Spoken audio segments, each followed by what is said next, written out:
अस्सलामुअलैकुम रहमतुल्लाहि व बरकातुहू। आप देख रहे हैं मेरा यूट्यूब चैनल और मैं हूं गुलाम नबी मदनी। नाज़रीन किराम, रूस और यूक्रेन के दरमियान जंग का आज 166वां दिन है। इस जंग को शुरू हुए तकरीबन 5.5 माह हो चुके हैं और ये जंग अब भी जारी है और न जाने आने वाले कितने दिन मज़ीद ये जंग जारी रह सकती है।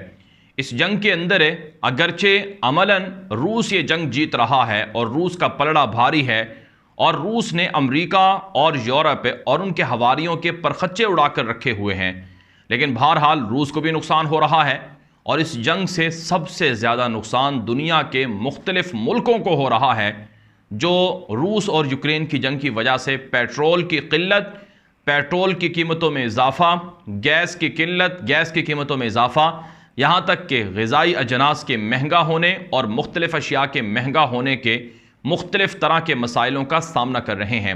आप जानते हैं रूस और यूक्रेन की जंग की वजह से श्रीलंका के अंदर हंगामे शुरू हुए, श्रीलंका तबाह हो गया, श्रीलंका के अंदर अफरा तफरी इंतशार और वहाँ पर जो कुछ हो रहा है वो रूस और यूक्रेन की जंग की वजह से, जो आलमी सतह पर महंगाई है उस वजह से वहाँ के मसाइल में इजाफा हुआ है।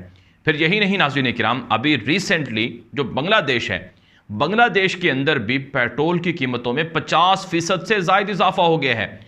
बांग्लादेश के अंदर भी पुरतशद्दुद मुजाहिरे शुरू हो गए हैं। बांग्लादेश के अंदर जो महंगाई है वो इस कदर उरूज पर जा पहुंची है कि बांग्लादेश को IMF से $4 अरब का कर्जा मांगना पड़ गया है और बांग्लादेश की हुकूमत ये कहती है कि चूंकि रूस और यूक्रेन की जंग की वजह से पेट्रोल की कीमतें बढ़ी और दीगर अशिया की कीमतें बढ़ी, इस वजह से मजबूरन उन्हें भी पेट्रोल की कीमतों में इजाफा करना पड़ा है। अगरचे आजकल जो पेट्रोल की कीमतें हैं वो किसी हद तक कंट्रोल में हैं, लेकिन जो $70 पर बैरल पेट्रोल था वो आज $90 पर बैरल बहरहाल बिक रहा है। ये एक बहुत बड़ी कीमत है। तो रूस और यूक्रेन की जंग की वजह से पूरी दुनिया के अंदर मुख्तलिफ तरह के मसाइल खड़े हुए हैं और ये मसाइल ख़त्म नहीं बल्कि बढ़ते जा रहे हैं। और अमेरिका बदमाश रूस और यूक्रेन की जंग को ख़त्म करवाने की बजाय उसके अंदर तेल छिड़क रहा है ताकि वो जो आग लगी हुई है वो मज़ीद बढ़े। और फिर रूस और यूक्रेन की जंग के अंदर ही अमेरिका आग नहीं छिड़क रहा, बल्कि अमेरिका बदमाश वो ताइवान और चाइना के बीच भी जंग शुरू करवा रहा है कि एक मसला दुनिया का हल ना हो, दूसरा मसला शुरू हो जाए और उससे फिर दुनिया के अंदर मज़ीद बहरान जन्म लें, मज़ीद मसाइल खड़े हों और मज़ीद मुल्कों के अंदर इंतशार और फसाद फैले। तो ये अमेरिका बदमाश है जो पूरी दुनिया के अंदर इंतशार फसाद फैलाकर वो इंसानियत को ख़त्म करना चाहता है, इंसानियत को कंट्रोल करना चाहता है। नाज़रीन किराम, रूस और यूक्रेन की जंग के हवाले से जो ताज़ा तरीन अपडेट्स हैं वो आपके सामने रखनी है। एक बड़ी ख़बर ये सामने आई है कि यूरोप का सबसे बड़ा जो जोहरी प्लांट्स है जो यूक्रेन के अंदर वाक़े है, जिसे ज़ाबोरिज़िया कहा जाता है, ये जो जोहरी प्लांट्स है इस पर बमबारी हुई है। और ये बमबारी किसने की है? एक दूसरे पर इल्ज़ाम लगाया जा रहा है। रूस कहता है कि ये बमबारी यूक्रेन ने की है ताकि रूस पर इल्ज़ाम लगाया जाए कि रूस ने बमबारी की है और इससे यूक्रेन और यूरोप के मुल्कों को नुकसान पहुंचाया जाए। रूस इनकार करता है कि यह बमबारी हमने नहीं की है, लेकिन यूक्रेन का इल्ज़ाम है कि यह बमबारी रूस ने ज़ाबोरिज़िया नामे जोहरी प्लांट्स, न्यूक्लियर प्लांट्स पर की है। और नाज़रीन किराम, इस जोहरी प्लांट्स पर बमबारी से जो ताबकारी होगी, जो वहाँ पर जो तबाही है वो जो फैलेगी, उससे पूरा यूरोप मुतासर होगा। क्योंकि नाज़रीन किराम, माजी के अंदर भी कहा जाता है कि इसी तरह से जोहरी प्लांट्स पर हमले हुए थे जिससे बड़ी तबाही दुनिया के अंदर फैली थी। तो ये बड़ी अफसोसनाक सूरत हाल है कि जोहरी प्लांट्स पर, एटमी प्लांट पर बमबारी हो रही है। रूस दावा करता है कि यूक्रेन ड्रोन तैयारों के ज़रिए से मिसाइल मारना चाहता है इस जोहरी प्लांट पर, जिसे रूस ने गिराया है और रूस ने रोका है यूक्रेन को। लेकिन बहरहाल यूक्रेन इल्ज़ाम लगाता है कि रूस ये बमबारी कर रहा है, तो एक दूसरे पर इल्ज़ाम तराशी हो रही है। लेकिन यूरोप और यूक्रेन और रूस ये दोनों इस बमबारी के नतीजे में बड़ी हद तक मुतासर होंगे और बड़ा नुकसान होगा। इसी तरह से नाज़रीन किराम, जो एक और ख़बर सामने आ रही है कि रूस ने जो इलाके यूक्रेन के कब्ज़ा किए हैं, इस जंग के अंदर 166 दिनों में रूस के यूक्रेन के 3 हिस्से किए जाएँ तो 3 हिस्सों में से एक हिस्सा पूरा का पूरा वो रूस के कब्ज़े में चला गया है। और ये मशरक़ी इलाका है यूक्रेन का जो रूस के बॉर्डर पर या रूस की सरहदों से जुड़ता है, जिसे दोनबास का इलाका कहा जाता है। तो ये बुनियादी तौर पर रूस के कब्ज़े में है मुकम्मल तौर पर। और दूसरा जो हिस्सा है यूक्रेन का, उस पर लड़ाई जारी है और ये वो हिस्सा है जिसके बारे में रूस का दावा है कि हमने यहाँ भी 70 से 80% कब्जा कर लिया है। और जो तीसरा हिस्सा है मामूली सा, वो नाज़रीन किराम यूक्रेन की हुकूमत के कंट्रोल में भी है। तो बहरहाल नाज़रीन किराम, इस वक्त जो इलाके रूस ने कब्ज़ा किए हैं, जो इलाके रूस के कंट्रोल में हैं, वहाँ पर रूस अब वहाँ रेफरेंडम करवाना चाहता है और रेफरेंडम करवा के उन इलाकों को रूस के साथ इल्हाक या ज़म करना चाहता है। इस हवाले से जो यूक्रेनी सदर हैं ज़ेलेंस्की, उन्होंने बयान जारी करते हुए कहा है कि अमेरिका को, यूरोप को ख़बरदार रहना चाहिए कि हमारे इलाके जो कब्ज़ा किए हैं रूस ने, उनमें रेफरेंडम हो रहा है, हम इस रेफरेंडम को नहीं मानेंगे और अगर रूस ने रेफरेंडम बंद ना किया तो फिर हम रूस के साथ किसी भी तरह के मुज़ाकरात भी नहीं करेंगे।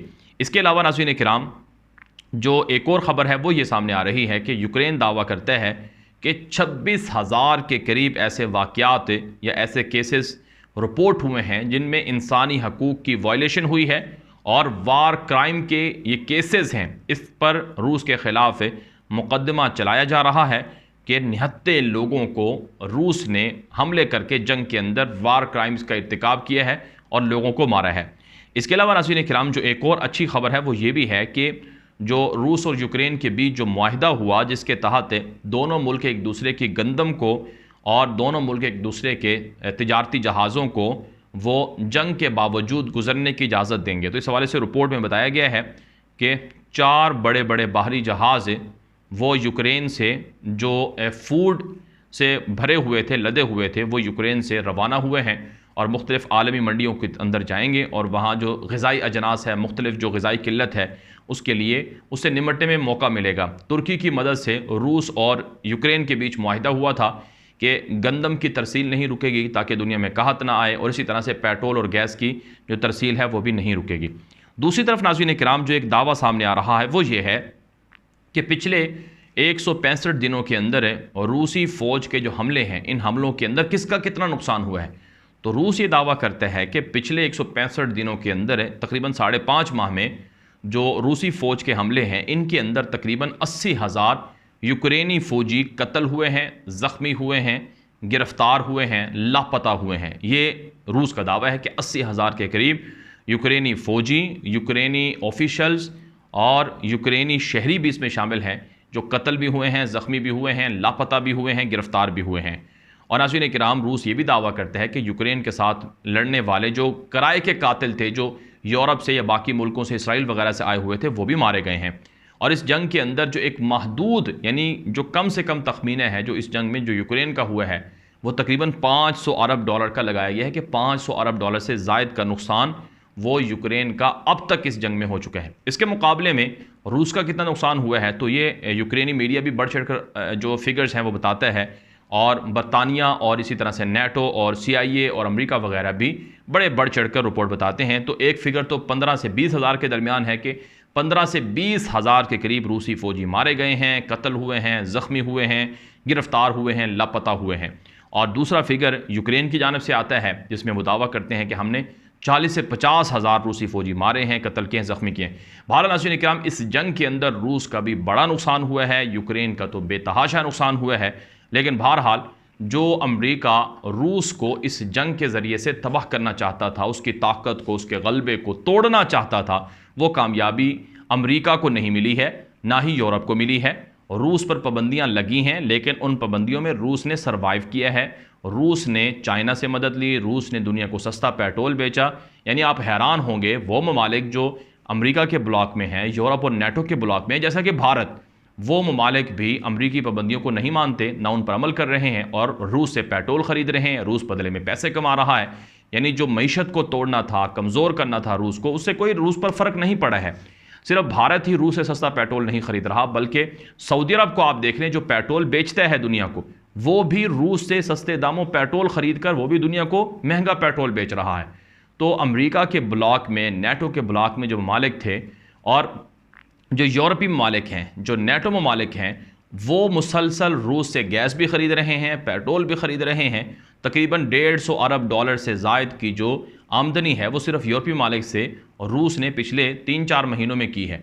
तो ये सूरत हाल है नाज़रीन किराम। कहा जाता है कि रोज़ाना तकरीबन 1 अरब डॉलर का जो पेट्रोल और गैस है वो रूस का वो बिक रहा है और इससे रूस को कोई फ़र्क नहीं पड़ा है।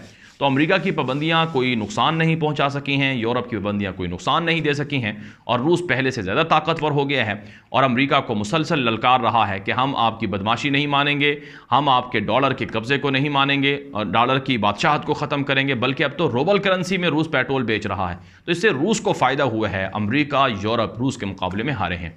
बहरहाल नाज़रीन काम रूस और यूक्रेन की जंग के हवाले से ये अपडेट थी जो आपके सामने रखी गई। अपनी राय कमेंट के जरिए से पहुंचाएं और आलमी खबरों के लिए और मुख्तलिफ आलमी इशूज़ के लिए अगर आपने अभी तक हमारा यूट्यूब चैनल न्यूज़ की दुनिया सब्सक्राइब नहीं किया या गुलाम नबी मदनी सब्सक्राइब नहीं किया तो इन दोनों को सब्सक्राइब कर लें ताकि आप इस तरह के अहवाल से बाखबर रह सकें। अब तक के लिए इतना ही, इजाज़त दीजिए। अस्सलामु अलैकुम वरहमतुल्लाहि वबरकातुहू।